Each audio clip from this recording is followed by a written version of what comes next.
어제 보니까 리얼미터가 발표한 이 정당 지지도 이걸 봤더니요.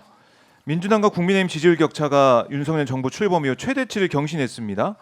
18세 이상 유권자 전국이 1,001명을 대상으로 조사했더니 민주당 지지율이 52.4%, 국민의힘 지지율은 25.7%, 양당 간 격차가 26.7% 이렇게 이제 벌어졌어요. 뭐 이거는 국민들의 당연한 평가, 당연한 여론이다 이렇게 뭐 볼 수가 있을 것 그렇죠. 같아요. 예. 그 12.3 그 내란 사태의 후폭풍이라고 볼 수 있죠.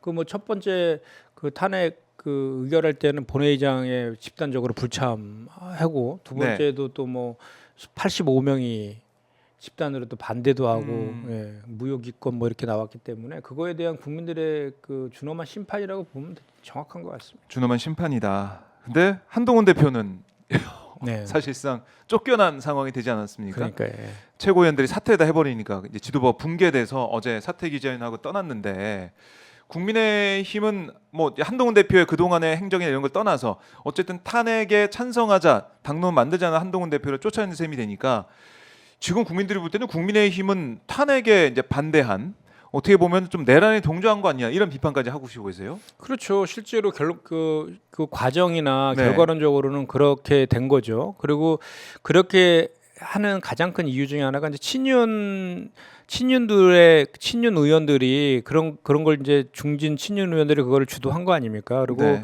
윤석열 대통령과 문명을 같이 하겠다.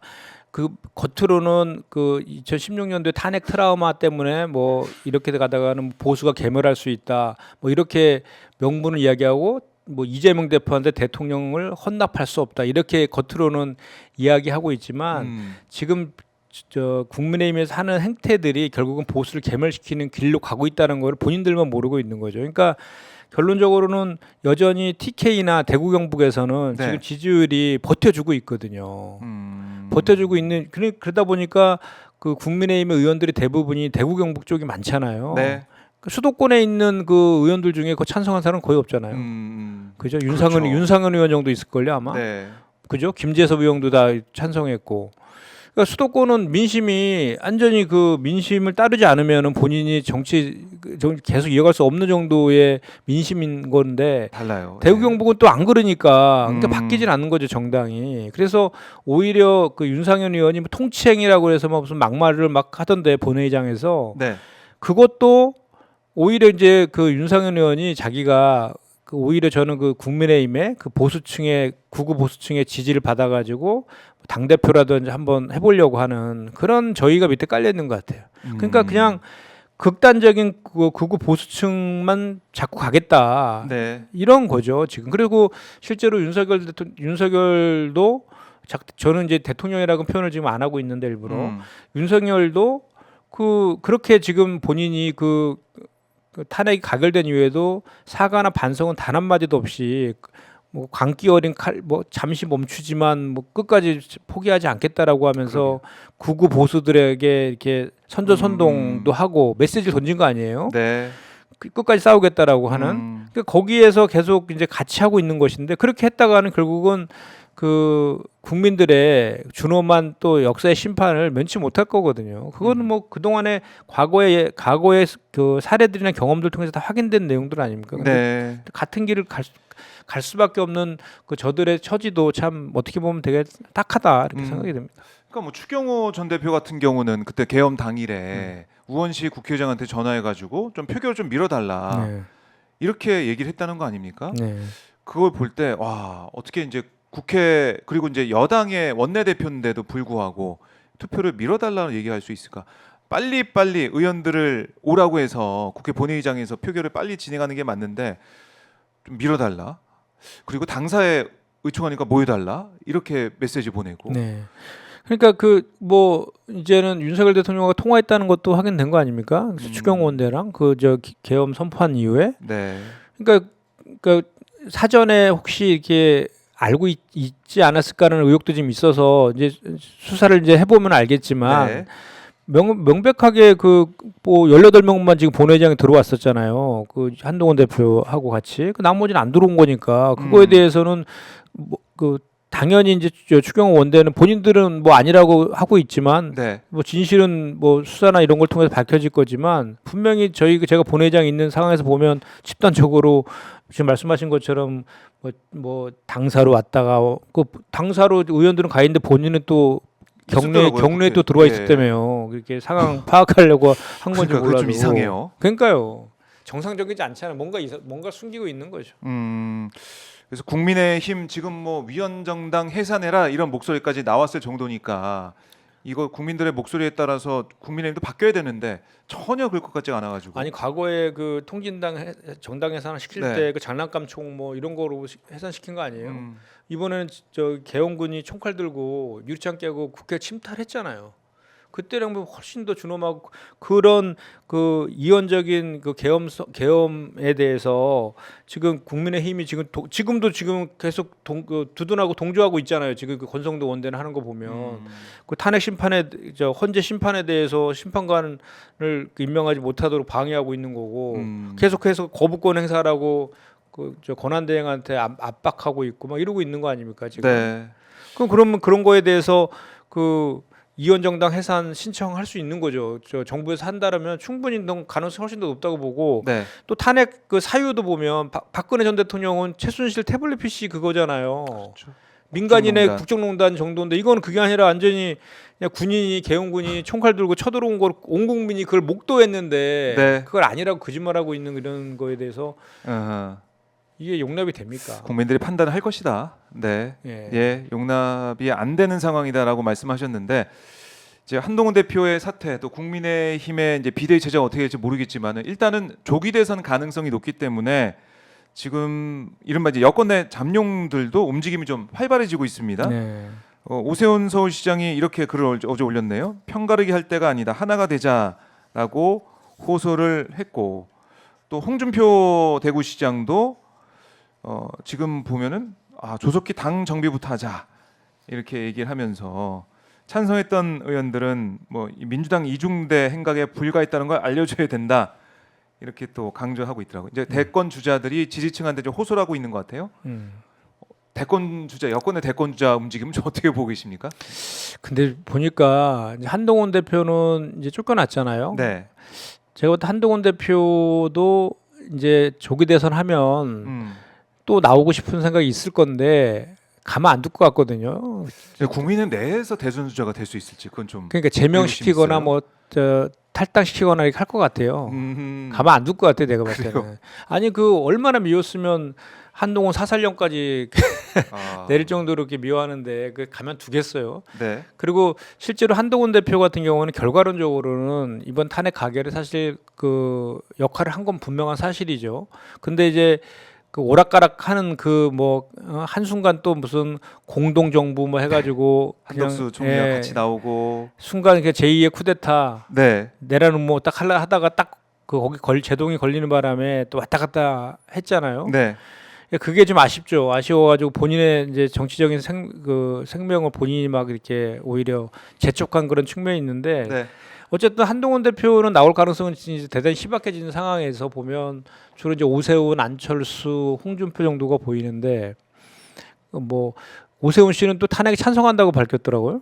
그러니까 수도권이라서 그런 거예요. 이게 서울시장이라서. 서울시장이라서. 홍준표 시장은 안 밝혔죠. 네. 그죠? 찬성한 사람들이 거기 민주당 거기 이중대다. 거기 대구시장이니까. 그럼 오세훈 시장은 이제 민주당 이중대 된 겁니까? 그리고 저기 오세훈 시장은 지금 명태균, 한금폰 그 네. 남아 있잖아요, 그게 지금. 이제부터 시작이죠. 제가 볼 때 네. 오세훈 시장도 네. 쉽지 않을 것 같고 홍준표 시장 같은 경우에도 2016년도에 탄핵 이후에 후보로 나왔다가 완전히 그 뭐라 그래요? 네. 압승이 아니라 압승의 반대가 뭐죠? 네, 참패를 했죠. 참패죠, 네, 참패. 예. 참패를 했기 때문에 이번에도 나와가지고 어떻게 될지는 모르겠어요. 근데 워낙 그 또 적들을 많이 만들어놔가지고 그분 스타일이 모르겠습니다. 하여튼 그 후보로 될지도 잘 모르겠고 돼서도 뭐 본선에서 승리할 가능성은 대단히 희박하다 이렇게 봅니다. 그래요. 지금 윤석열 정권을 탄생시킨 그 국민의힘 대선 주자로 나오겠다 하는 것을 국민들이 또 어떻게 평가를 할 것이냐. 윤석열 대통령을 만든 그 정당의 책임지는 자세, 성찰하는 모습 이게 먼저가 아니겠느냐 이런 생각이 드는데 국민의힘에서는 계속해서 이재명 대표 재판 빨리 해라 뭐 이런 얘기를 또 계속 하고 있더라고요. 거기서 이재명 대표가 왜 나오는지 모르겠어요. 그러니까 어쨌든 계속 이재명 대표 얘기를 하고 있는데 네. 저희도 이제 이재명 대표 얘기를 좀 해보면은 어제 국회에서 열린 당 최고에서 이재명 대표가 최근 제안했던 이제 국정안정협의체와 관련해서 국민의힘을 향해 꼭 참여해달라 그 부탁을 했어요. 네. 그래서 모든 논의 주도권은 국민의힘이 가져가도 좋고 이름이나 뭐 형식, 내용이 어떻게 결정되는 상관없다. 그러니까 이 국정을 안정시킬 수 있다면은 뭐 주도권 누가 가져가든 그게 무슨 문제가 되겠느냐 이렇게 얘기하면서 국민의힘이 빨리 들어오기를 얘기를 하고 있습니다. 그러니까 그 경제 같은 경우는 심리가 대단히 중요하잖아요. 그래서 경제라든지 증시에서 가장 그 큰 적은 불확실성이거든요. 그렇죠. 그러니까 불확실성을 빨리 해소시켜야 되는데 지금 어쨌든 탄핵을 가결시킴으로써 일차적인 불확실성은 좀 해소시켰지만 여전히 파면이라든지 그 과정이 남아 있어서 그 과정 속에서의 그 과정 관리가 대단히 중요하거든요. 네. 그러면 당연히 이제 그 전국에 그러니까 전 세계에다가 대한민국은 지금 질서 있게 수습 중에 있다라는 그리고 정부와 국회가 이렇게 합심해 가지고 이 경제 안정을 위해서 국정 안정을 위해서 노력하고 있다는 메시지를 전 세계에다 알려야 되거든요. 네. 그렇게 국정 안정 협의체가 구성된 것 자체만으로도 엄청난 그 경제적인 안정 효과가 있는 거거든요. 그래 그런 그 차원에서 지금 제시를 하는 거고 지금 뭐 모든 국민들이 체감하고 있는 민생이나 경제의 체감 지수는 대단히 낮은 건 다 뭐 체감하고 있잖아요. 그런데 실제로 지표들도 그렇게 나타나고 있는 거 아닙니까?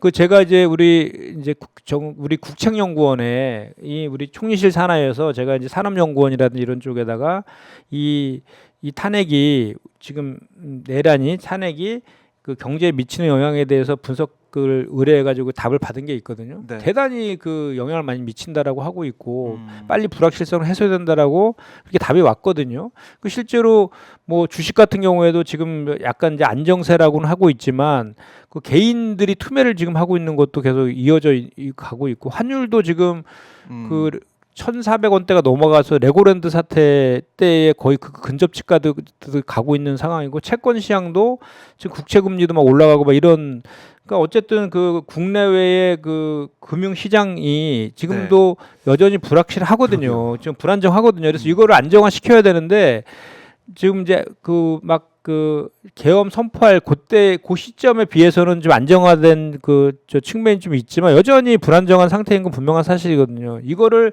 바로 잡으려면 여야 할 것 없이 머리를 맞대고 정부와 같이 풀어나가야 되는 거잖아요. 그런데 왜 그 국가 경제라든지 국민의 그 삶에 대한 무한 책임을 지어야 되는 여당에서 이걸 반대를 합니까? 그 모든 주도권을 다 여당에 지라고 하는데도 불구하고 왜 반대합니까 도대체? 무슨 네. 억가심정이에요? 이게 무슨 그러니까 그 윤석열 탄핵시켰다고 우리한테 지금 뭐 이렇게 저거 하는 겁니까 지금? 도대체 설명이 안 되잖아 왜 그러는지를. 오히려 본인들이 먼저 제안하고 해야 되는 거 아닌가요? 네. 근데 뭐 국민의힘은 그런 것 같아요. 우리가 여당인데 네. 우리가 당정 협의할 건데 뭐 20일에 당정 협의할 거다 이런 얘기도 지금 나오는 것 같은데. 아니 그동안 그렇게 당정협의 잘해가지고 나라 꼴을 이렇게 만들었습니까?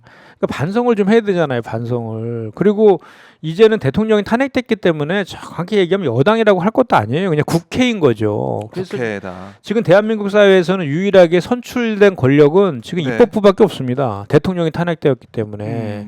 그렇기 때문에 선출된 권력인 입법부에서 국정 안정을 위해서 정부랑 파트너십을 발휘하는 것은 당연한 거잖아요. 그리고 오히려 야당에서 이렇게 제안한 것에 대해서 여당이 고마워하고 같이 하자고 이렇게 가야 되는 게 정상적인 건데 네. 왜 뭐 여당이 안 한다고 하는지 이해를 못 하겠어요. 주도권 다 가지라고 하는데도 하하. 그것도 경제와 민생만이라도 하자 그러는데. 네. 경제와 민생. 그러니까 뭐 정쟁에 빠질 수 있는 그런 아예 건덕지를 다 제거하고 만나자고 하는데도 불구하고 국민의힘은 계속 거부하고 있다. 그러니까 오로지 그냥 그 국민의힘이 하나 믿는 거는 네. 이재명 대표 저 재판하는 거 관련해서 혹시라도 유죄 나와가지고 자기네들이 유죄 나오면 본인들이 그 대선에서 이길 수 있다라고 착각하고 있는 건데 예. 국민들이 이렇게 호락호락합니까? 그렇죠. 예. 국민들이 다 지켜보고 있다.